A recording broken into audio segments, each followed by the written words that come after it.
आप सीनियर है, इसलिए आपके सम्मान में मैंने कभी कोई कमी नहीं छोड़ी है।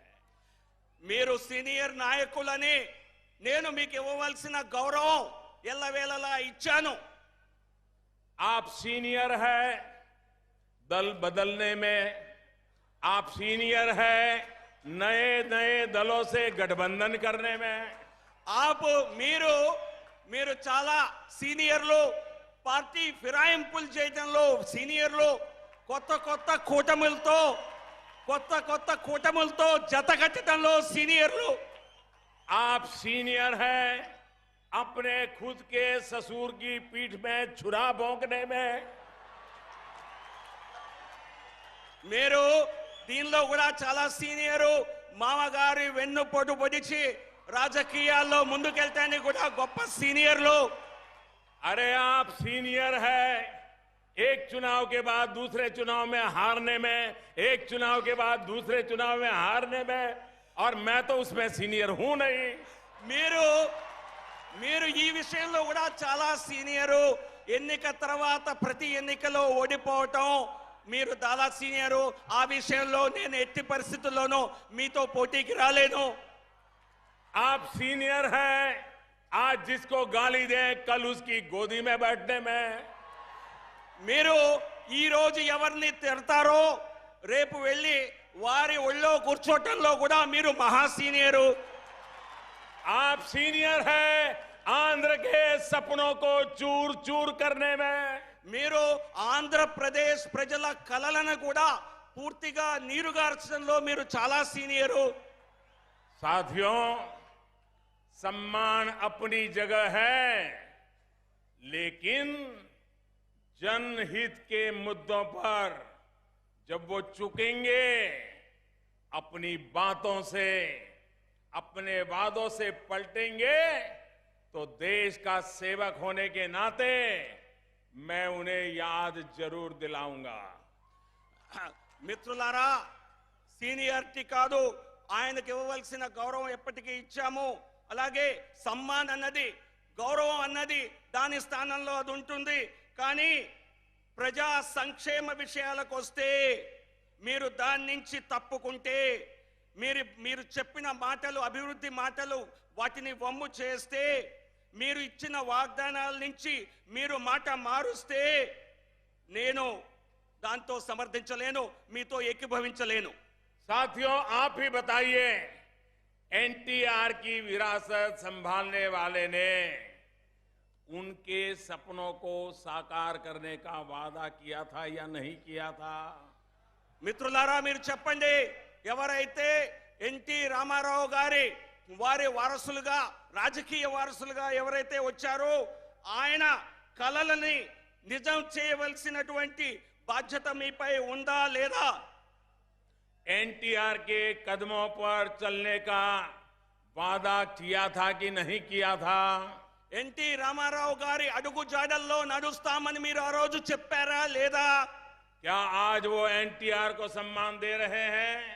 మీరు ఈ రోజున ఎన్టీ రామారావు గారికి ఆయనకి ఇవ్వవలసిన గౌరవాన్ని ఇచ్చారా? भाइयों और बहनों, ये बात आपको समझ आ रही है, लेकिन उन जैसे सीनियर लीडर को क्यों नहीं आ रही? ఈ మాట आखिर ऐसी क्या मजबूरी आ गई कि वो नामदारों के सामने जाकर के सर झुका करके बैठ गए? మిత్రులారా, ఈ రోజున మాకైతే అర్థం కావటం లేదు, మీకు అర్థం అవుతోంది. ఎందుకంటే నేనే అందరికంటే సీనియర్ అని చెప్పుకున్నారు. మీరు వెళ్ళి చివరికి ఇటువంటి మీకు ఏమి ఇబ్బంది వచ్చిందని మీరు వెళ్ళి ఎవరైతే, ఏ పార్టీ, ఏ కుటుంబం అయితే రాష్ట్రానికి అన్యాయం చేసిందో వారి ఒళ్ళో వెళ్ళి ఈ రోజున కూర్చున్నారు. మీకు అటువంటి మీపై ఉన్నటువంటి అటువంటి ఒత్తిడి ఏమిటి, ఎందుకు ఇలా చేశారు అని అడుగుతున్నారు. आखिर ऐसा क्या दबाव है जो वो अपनी पार्टी का ही इतिहास भूल गए? साथियों, आप सभी को, यहां जो युवा साथी आए हैं, उनको ये बात जानना बहुत जरूरी है। दिल्ली में जो नामदार परिवार है, उसके अहंकार ने हमेशा राज्यों के बड़े नेताओं का अपमान किया है। अपमान के उसी दौर में एनटीआर ने आंध्र प्रदेश को कांग्रेस मुक्त करने का फैसला लिया था और तेलुगु देशम पार्टी का जन्म हुआ था। కారణం ఏమిటి? మీరెందుకు గతాన్ని మర్చిపోయి మాట్లాడుతున్నారు? ఎటువంటి ఒత్తిడి మీపై ఉన్నది? ఇక్కడ వచ్చినటువంటి యువకులందరికీ కూడా వారందరినీ ప్రశ్నిస్తున్నాను. వారందరూ తెలుసుకోవాల్సిన విషయం, ఢిల్లీలో ఉన్నటువంటి ఈ రాజకీయ వంశ పారంపర్యంగా ఉన్నటువంటి కుటుంబం అహంకార భావంతో ఎన్టీ రామారావు గారిని, ఇతర రాష్ట్ర నాయకుల్ని అందరినీ అవమానించిన తీరు ప్రజలందరికీ తెలుసు. మీరెందుకు మరి అటువంటి పార్టీతో జత కట్టారు? దానికి ఉన్న మీకున్నటువంటి ఒత్తిడి ఏమిటి? लेकिन साथियों, आज देखिए, जिस तेलुगु देशम पार्टी के नेता को कांग्रेस मुक्त भारत की तरफ बढ़ना चाहिए था, नामदारों के घमंड को चूर चूर करना था, वो आज उन्हीं नामदारों के सामने नतमस्तक हो गए हैं। మిత్రులారా, ఏ పార్టీ, ఏ ఎన్టీ రామారావు గారు ఆ రోజున కాంగ్రెస్ ముక్త, కాంగ్రెస్ లేని మనకు రాజకీయం కావాలి అని పోరాటం చేశారు. మీరు ఈ రోజున మీరు అటువంటి పరివార్ దగ్గర అక్కడ కాంగ్రెస్ వంశ పరిపరంగా వారి అహంకారాన్ని తగ్గించకుండా మీరు వెళ్ళి వాళ్ళ ముందు మోకరిల్లారు. ఈ రోజున ఆ మోకరిల్లిన విషయం అందరూ చూస్తూనే ఉన్నారు. उस समय आंध्र प्रदेश का अपमान करने वाले दल को, आपको याद होगा, उस समय आंध्र प्रदेश का अपमान करने वाले दल को एनटी रामाराव दुष्ट कहते थे। आज यहां के मुख्यमंत्री उसी दल को दोस्त बना करके बैठे हैं। एनटीआर आज जहां भी होंगे, ये देखकर उनके आत्मा पर कितनी बीतती होगी, इसका हम अंदाज लगा सकते हैं। అటు ఆ రోజుల్లో ఎన్టీ రామారావు గారు కాంగ్రెస్ పార్టీని దుష్ట కాంగ్రెస్ అని అభివర్ణించేవారు. అటువంటి దుష్ట కాంగ్రెస్ ఈ రోజున చంద్రబాబు నాయుడుకి దోస్త్ కాంగ్రెస్ అయ్యింది. ఆ ఎన్టీ రామారావు గారి ఆత్మ ఎంత ఘోషిస్తూ ఉంటుందో ఈ సమయంలో ఈయన కాంగ్రెస్ తో కట్టిన జోడీని చూస్తే. साथियों, अपने सिद्धांतों से एन लोकेश के पिताजी इसलिए भटक गए हैं क्योंकि वो सच्चाई का सामना नहीं करना चाहते। मैं आज उनका सच आपको बताने के लिए आया हूं। ఈ రోజున ఈ లోకేష్ గారి తండ్రి ఎవరో తెలుసు అందరికీ. ఆయన ఎందుకు ఈ రకంగా వాస్తవాల నుంచి, నిజాల నుంచి ఎందుకు తప్పించుకున్నారు, వాస్తవాలను ఎదుర్కోవటానికి ఎందుకు భయపడుతున్నారు, ఈ రోజున మీకు నేను చెప్పదలుచుకున్నాను. ఇక్కడికి వచ్చాను. पहला सच, वो कभी दोबारा चुनाव जीत नहीं पाए हैं और इसलिए चुनाव में बुरी तरह उनको हार का डर लग रहा है। మొదటి విషయం, ఆయన ఎన్నికల్లో ఎప్పుడు అధికారంలో ఉండే మరలా గెలిచిన దాఖలా లేవు. అందుకు నేను చెప్పే కారణాల్లో మొదటి కారణం ఎన్నికల్లో ఓడిపోతాం అన్న పరమ భయం. दूसरा सच, अपने बेटे को राजनीति में स्थापित करने की कोशिश। రెండవ నిజం ఏంటంటే ఆయన కుమారుణ్ణి ఏదో ఒక రకంగా రాజకీయాలపై రుద్దాలి, రాజకీయాల్లో అతన్ని స్థాపించాలి అని ఆయన చేసేటువంటి ప్రయత్నం. तीसरा सच, अपनी वेल्थ का क्रिएशन। మూడవది, ఆయన ఏ రకంగా సంపన్నులయ్యారు, ఏ రకంగా వెల్త్ క్రియేషన్ జరిగింది, అది కూడా ఒక రకమైనటువంటి నిజమే, భయమే. और चौथा सच, जो इस समय आपसे बात कर रहा है, आपका ये चौकीदार, उन्होंने उनकी नींद हराम करके रखी है। ఇప్పుడు నాలుగవ సత్యం ఏమిటంటే, మీరు మాట్లాడుతున్నది ఇప్పుడు ఈ దేశానికి వాచ్మెన్ లాగా పనిచేస్తున్నటువంటి ఒక నిజాయితీ గల నాయకుడు. అందుకే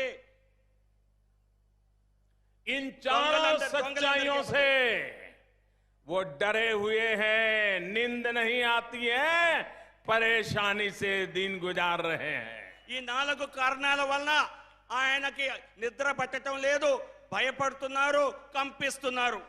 भाइयों और बहनों, यहां के मुख्यमंत्री को तकलीफ है कि आपका ये चौकीदार, मेरी सरकार उनसे हिसाब मांगती है। पहले उन्हें दिल्ली के गलियारों में कभी भी हिसाब नहीं देना पड़ता था। अब मोदी उनसे कहता है कि आंध्र प्रदेश के विकास के लिए जो राशि दी गई, टैक्स पेयर का पैसा आपको दिया गया, उसकी पाई पाई का हिसाब दीजिए। और यही उनको अखरता है। ఆయనకున్నటువంటి ప్రధాన సమస్య ఏమిటో మీకు చెప్తాను. ఎందుకంటే మీ ముందు ఉన్నటువంటి నేను ఈ దేశ తిజోరీని ఒక రకంగా దాన్ని చౌకీదార్ లాగా, వాచ్మెన్ లాగా కాపాడుతున్నాను. అందుకే ఇచ్చిన రాశి కేంద్ర ప్రభుత్వం ద్వారా ప్రజల సొమ్ముని ఏదైతే రాష్ట్ర ప్రభుత్వానికి ఇచ్చామో దానికి లెక్కలు చెప్పమని అడుగుతున్నామో. ఇంతకు ముందు లెక్కలు చెప్పే అలవాటు వీరికి ఉన్నట్టు లేదు.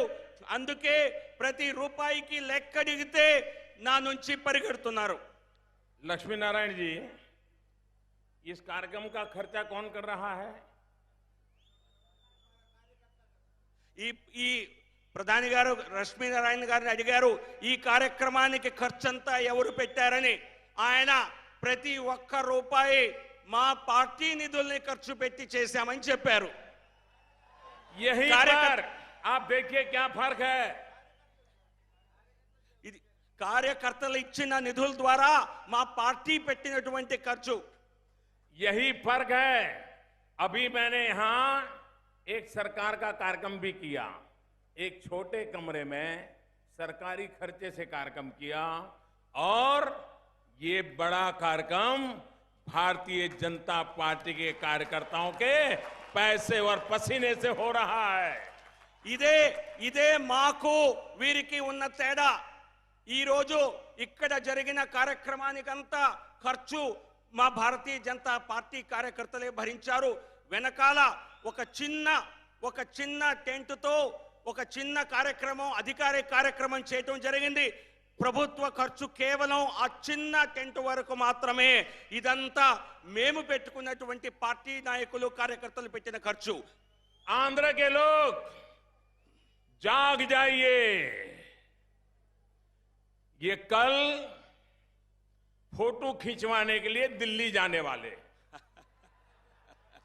बड़ा हुजूम लेकर के जाने वाले हैं, पार्टी का बिगुल बजाने के लिए जाने वाले हैं।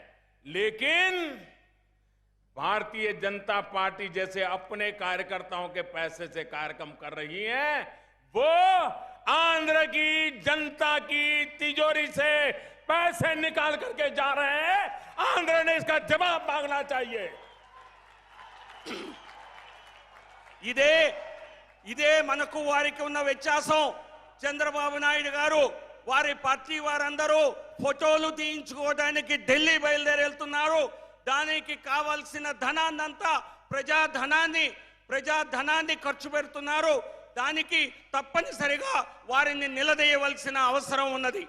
मेरा आग्रह होगा कि दिल्ली आने से पहले, मुझे गालियां देने से पहले, आप आंध्र प्रदेश के लोगों को अपने खर्चों का हिसाब जरूर देकर के आए।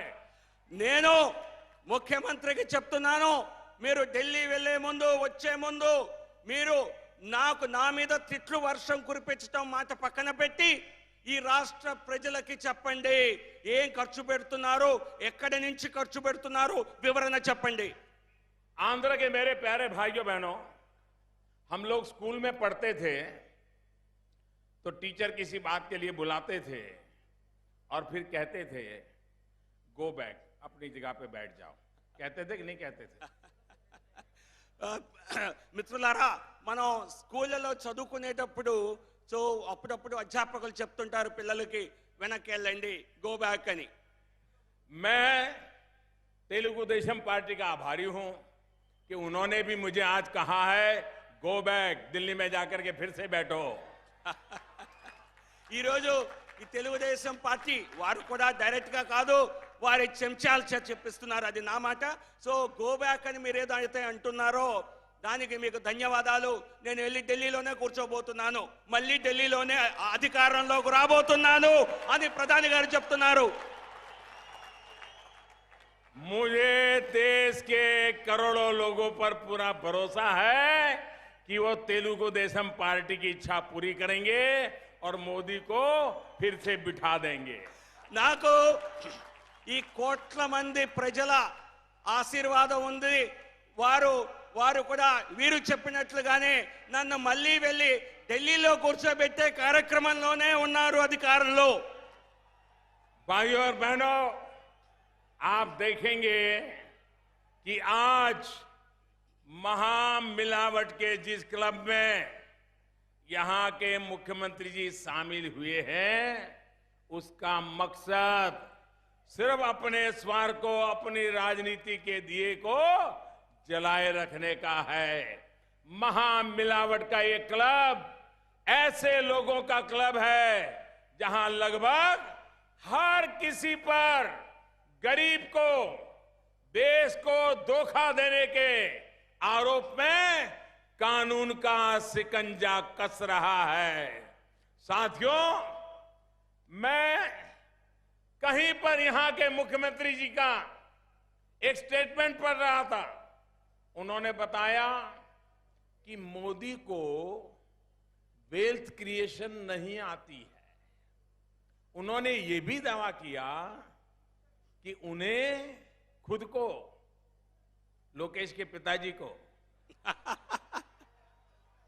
वेल्थ क्रिएशन आती है और वो इसके लिए मेहनत भी कर रहे हैं. साथियों, ये सचमुच में सच बोल रहे हैं, एकदम सही बोल रहे हैं. अमरावती से लेकर के पोलावरम तक वो इसी चक्कर में तो है ताकि उनकी अपनी वेल्थ क्रिएट हो, और इसलिए चौकीदार से जरा उनको परेशानी हो रही है. మిత్రులారా, ఏ మహా కూటమి అని చెప్పి ఒక కలుషితమైనటువంటి కూటమిలో వెళ్ళి చేరుతున్నారో వీరందరికీ ఒకటే ఉద్దేశం, తమ స్వార్థాలని కాపాడుకోవాలని, తమ రాజకీయాల్ని మరుగుపడకుండా కాపాడుకోవాలని. ఇది ఈ కూటమి అన్నది ఒక క్లబ్. ఈ క్లబ్ ఏంటంటే అందరూ కూడా ఈ క్లబ్ లో పేద ప్రజలకి, దేశానికి అన్యాయం చేసిన వారే, వారిని మోసం చేసిన వారే, అలాగే చట్టం దగ్గర ఎవరైతే ఆరోపణలు ఎదుర్కొంటున్నారో వారే ఉన్నారు. చంద్రబాబు నాయుడు గారు ఈ మధ్య చెప్పారు, నరేంద్ర మోడీ గారికి మాకు సంపత్తి పెంచడం ఎలాగో తెలీదు, వెల్త్ క్రియేషన్ తెలీదు, ధనార్జన తెలీదు అని చెప్పారు. మరి నాకైతే తెలియని మాట వాస్తవమే. ఎవరైతే లోకేష్ గారి తండ్రి ఉన్నారో ఆయన వీటిలో సిద్ధాస్తుడు. అమరావతి నిర్మాణం నిధుల దగ్గర నుంచి పోలవరం నిధుల నిర్మాణం దాకా అన్నిట్లోనూ అనేక రకమైనటువంటి ఇబ్బందులు ఎదుర్కొన్నారు. ఎందుకంటే నేను వాచ్మ్యాన్ లాగా, చౌకీదార్ లాగా చాలా ప్రశ్నలు అడిగే తత్వం ఉన్న మనిషిని. मैं उन्हें याद दिलाना चाहता हूं, मोदी हो या कोई और, हमारा दायित्व अपने लिए वेल्थ क्रिएशन का नहीं है, बल्कि देश की वेल्थ का, देश के साधनों संसाधनों का सही इस्तेमाल हो, ये देखने के लिए जनता ने हमें बिठाया है. దేశ ప్రజలు మనల్ని అధికారంలో పెట్టింది మన సంపత్తిని పెంచుకోవటానికి కాదు, మన ధనార్జన కోసం కాదు, దేశ సంపత్తిని సరిగ్గా ఖర్చు పెట్టడానికి, దేశ సంపత్తిని పెంపొందించడానికి వారు మనకి ఇచ్చినటువంటి అవకాశం. अपनी मेहनत से, अपनी ईमानदारी से वेल्थ क्रिएट करने का काम तो हमारे युवा, हमारी बेटियां, हमारे किसान, हमारे उद्यमी कर रहे हैं. हमें तो उन्हें पारदर्शी व्यवस्था देनी है, अवसरों की समानता देनी है. हम सभी युवाओं को सभी बेटियों बेटियों का ध्यान रखते हैं, सिर्फ अपने बेटे बेटियों का नहीं। మన దేశంలో కష్టపడి కష్టించి అనేక మంది తమ కష్ట ఫలితంగా యువకులు కానివ్వండి, మహిళలు, అలాగే అమ్మాయిలు, వీరందరూ, అలాగే రైతులు, పరిశ్రమలు స్థాపించేవారు, వారంతా కూడా ధనార్జన దేశం కోసం, వారి కోసం చేస్తున్నారు.